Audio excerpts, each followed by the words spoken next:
Aji Darmaji mengungkap kondisi terkini anak-anaknya setelah kepergian Nina Carolina alias Empok Alpa. Empok Alpa sempat menjalani perawatan di rumah sakit karena penyakit kanker sebelum meninggal dunia. Tak banyak yang tahu soal penyakit yang diderita oleh Empok Alpa.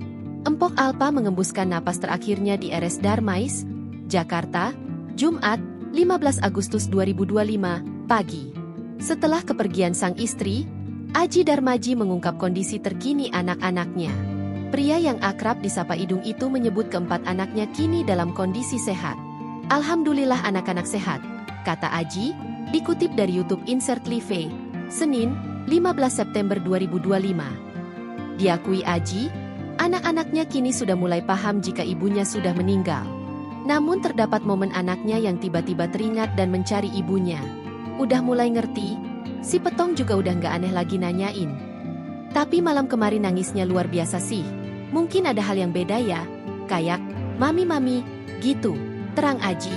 Sementara Aji sendiri hingga saat ini masih merasa kehilangan komedian yang dikenal dengan logat Betawi itu. Dirinya bahkan belum berani untuk bepergian jauh pasca meninggalnya sang istri. Karena almarhumah belum 40 hari juga, jadi buat aktivitas agak gimana gitu. Saya juga belum keluar rumah jauh-jauh kan, kata Aji. Download Tribun X sekarang, menghadirkan lokal menjadi Indonesia.